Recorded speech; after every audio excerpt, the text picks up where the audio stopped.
the tribalism of left wing versus right wing has become increasingly toxic, hasn't it? With all ability to debate or all empathy being lost or nearly lost, and we just descend into insults and tribalism at its worst.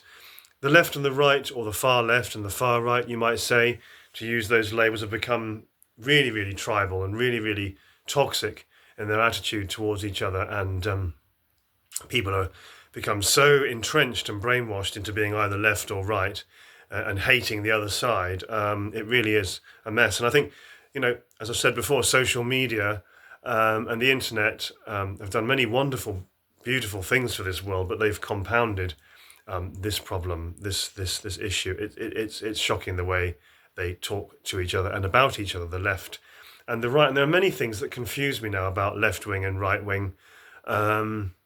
I used to view myself as somebody in the centre, and I suppose in many ways I still am centre, even though on some things I may have gone quite far to the right, maybe in some areas. I do take regular trips back to the centre, you might say. So I certainly used to view myself as centre when I was younger and I suppose more naive.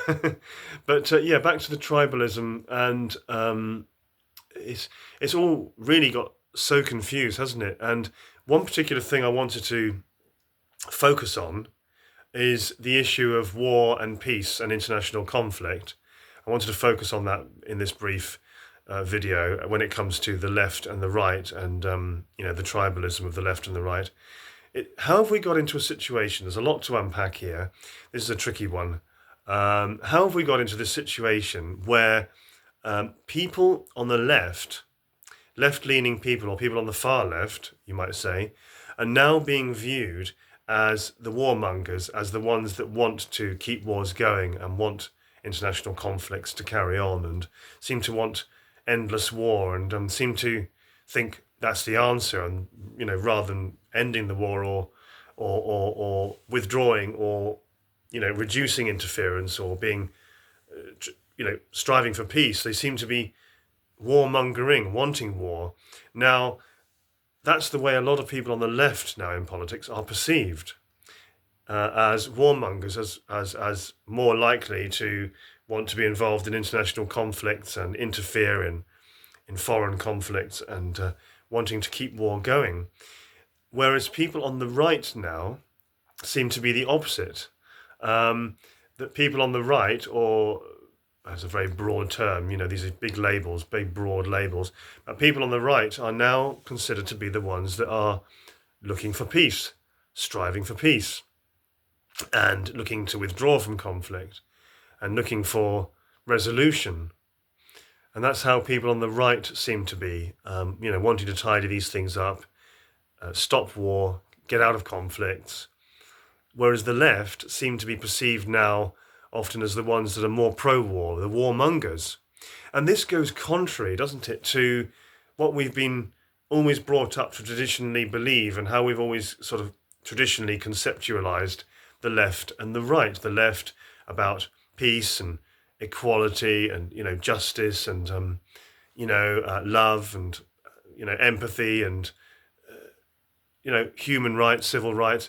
And the right, traditionally, rightly or wrongly, the right has always been perceived more as tougher, harder, more nationalistic, individualistic,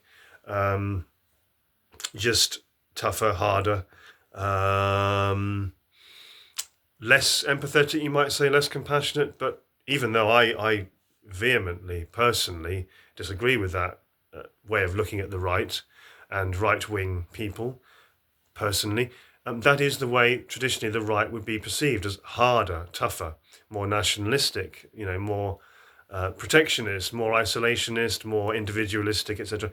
Whereas the left would be perceived as peace and love and all that, equality, human rights, all good stuff, So how have we got into this situation now whereby if you look at, for example, the way people on the left view Ukraine, the way people on the left maybe view the conflict in the Middle East, the way people on the left maybe would have viewed Afghanistan or Iraq, as opposed to how many people on the right, or the further end of the right, the far right, now view Ukraine, for example, wanting an end to it, wanting to withdraw, wanting to end it quickly, thinking, it's none of our business, it's a foreign war, we shouldn't be involved, we shouldn't be interfering, it's nothing to do with us.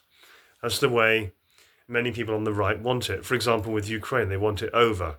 Withdraw, nothing to do with us, stop meddling in foreign wars, stop interfering in foreign wars, get out, end it. Whereas people on the left, it seems, are more likely to want to keep putting money, more and more money, and it is colossal amounts of taxpayers' money, isn't it? They want to just keep it going into Ukraine as a priority all the time, as a massive priority, all this taxpayers' money going into Ukraine. And so, with Ukraine and with few other conflicts as well, we've got into the situation, to conclude, to finish this video, where the left are viewed as the warmongers and the right are viewed as the ones looking for peace and to end conflicts and to get out of conflicts. The left are seemingly the warmongers now, wanting to continue with war, wanting it to carry on, wanting to keep funding it and being involved in it. So how have we got to that perception? Because, as I said, this goes against what we've always traditionally thought the left and the right, very generally and broadly, stand for. How have we got into this situation now where the left are perceived as the opposite of what they would have been traditionally perceived as or perceived to be for, and the right are being seen to be the opposite of what people might expect them to be, as the hard and nastier side. How have we got into this situation where left and right has got so sort of turned on its head? How has this happened? How have we got to this perception? How is it that things are perceived this way? And how is it now also, again, going contrary to what we've always believed, how is it now that many people on the left or the far left are considered to be nastier and more aggressive and more rude and insulting and, less likely to have healthy debate, less likely to respect other people's opinions than the right? And the right are now considered to be, the ones that are, politer, more respectful of others' opinions, more self-controlled, more dignified. And the left are considered to be, often now, they're perceived as crazy or rude or dictatorial or nasty or vindictive or not allowing for other opinions. Again, this is turning everything that we've traditionally believed on its head, isn't it? This is not the traditional perception of left and right. So how have we got to this point? Big question. Lots to unpack here. Loads to unpack. But how have we got to these perceptions? How has it become viewed this way, the left and the right? How has it got turned upside down like this? How have we got here? All discussion welcome, all reactions. Let's try and keep it polite and classy, and respect each other's views, please. Good behaviour and decency and respect on this forum. Apart from that, say whatever you need to say whatever you want to say.